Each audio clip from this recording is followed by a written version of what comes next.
এবার কোম্পানির লাভ হচ্ছে 10 লাখ টাকা। এত টাকার হিসেব তো ছাড়ক দেখান যাবি না। 5 লাখ টাকা লাভ দেখামো, আর বাকি 5 লাখ টাকা বিভিন্ন ব্যয় দেখে টাকাটা আমার পকেটে তুলমো। 5 লাখ টাকা আমি সরাচ্ছি, এটা তো আর কেউ দেখিচ্ছে না। সব হিসেব আমার কাছেই আছে।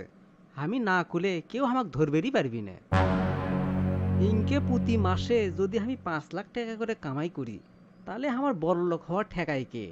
আমি তো একবারে লালে লাল।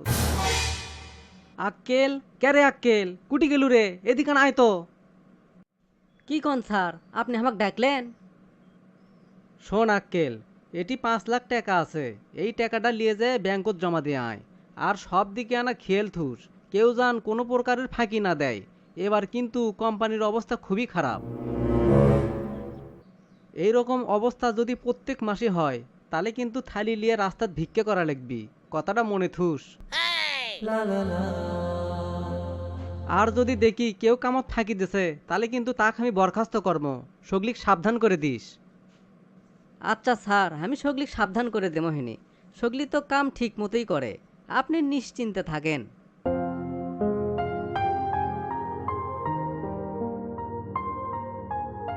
আজ আমার গাড়ি বাড়ি টাকা পয়সার কোনো অভাব নাই।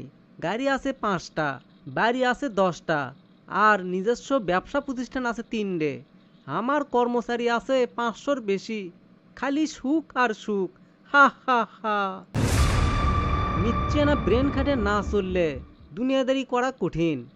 আমার বন্ধু তাই এখনো ওই ভাঙ্গা বাড়িতেই থাকে। দুইজন একই কোম্পানির ম্যানেজারি করছি। আব্বা, তোমার বন্ধু আর তুমি একই কোম্পানির ম্যানেজার আসলে। আজ দেখো, তার বাড়ি গাড়ির অভাব নাই।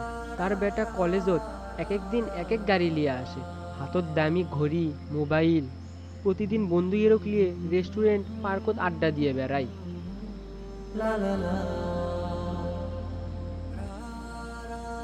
আর আমি পায়ে হাঁটে কলেজত যাই। গাড়ি তো একটাও নাই, কথা কওয়ার জন্যে একটা বাটন ফোনও নাই। তুমি কি করো আব্বা? এগলে কথা কলে খালি মাথা নিচু করে থাকো। তুমি কি কিছু কবা না আব্বা? কি আর কমরে বাপ, ওই শফিক যে আমার বন্ধু, এটা ভাবতেও আমার খারাপ লাগে।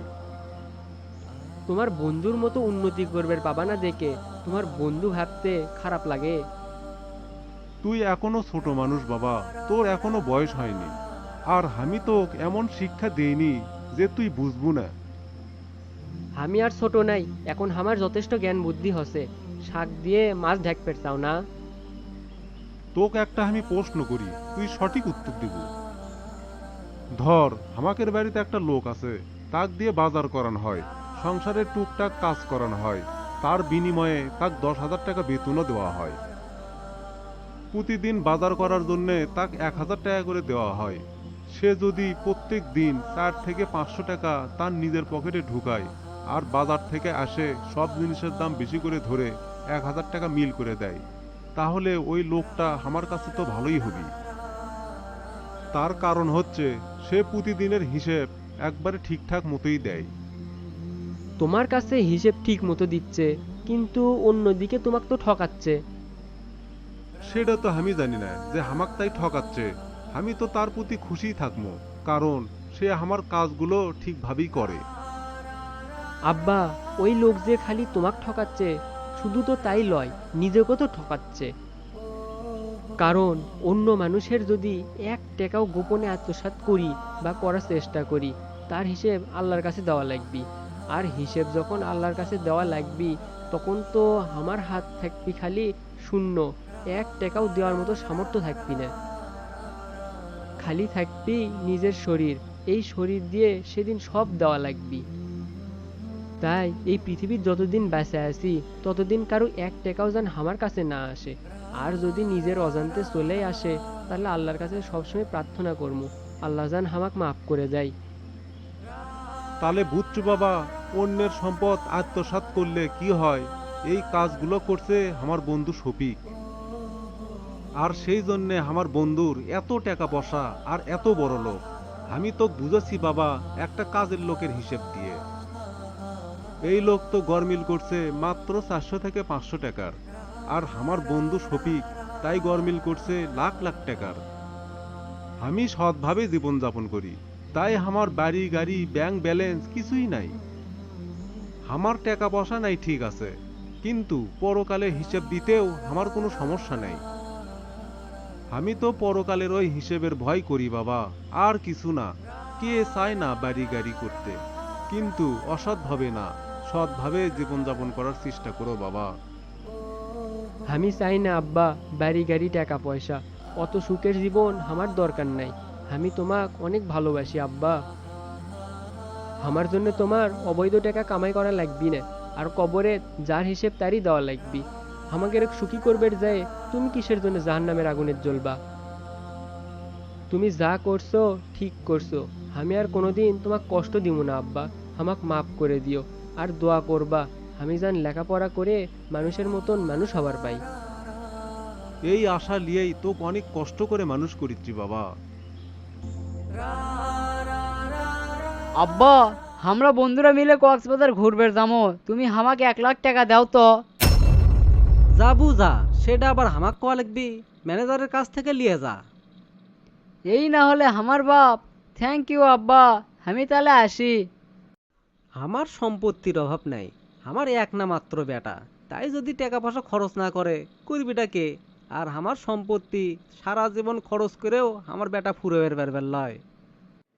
আব্বা 1 লাখ টাকা দিবার কলো। তোমাক 1 লাখ টাকা দেবার কলো? কি করবে তুমি 1 লাখ টাকা দিয়ে? কি দরকার তোমার? আমার বাপই আমার থেকে কোনো কৈফত চায়নি, আর তুই ম্যানেজার হয়ে কৈফত চাস? টাকা দে, না হলে তোর চাকরি কিন্তু বাতিল করে দেবো। সার দিবের কোলে আমি অবশ্যই দেবো, কিন্তু আগে আমি সারের অনুমতি নিয়ে আসি। ঠিক আছে, যা তাড়াতাড়ি শুনাই। স্যার, আপনার বেটা 1 লাখ টাকা চাচ্ছে, আমি কি দিয়ে দেবো? দিবা মানে এখনো দেওনি? তাড়াতাড়ি দেও। আর শোনো, আমার বেটা বউ যখন যা চাবি ওগেরক তাই দিয়ে দিবা। ওগলে প্রশ্ন হামাক করা লাগবি না। এগলে সম্পত্তি যা করছি সব তো ওগের জন্যে, ওরা আর কয় টাকা খরচ করবি? আচ্ছা স্যার, ঠিক আছে, আপনার টাকা আপনি যদি দিবার কন, আমার আর কিসের সমস্যা? আমার 5 লাখ টাকা লাগবে, তাড়াতাড়ি ক্যাশ দেন। 5 লাখ টাকা? হ হ, 5 লাখ টাকা তাড়াতাড়ি দেন, নিচে আমার বন্ধুরা অপেক্ষা করিচ্ছে। ওকে ওকে, তোমার বাপের টাকা তুমি লিবা না, তাকে লিবি।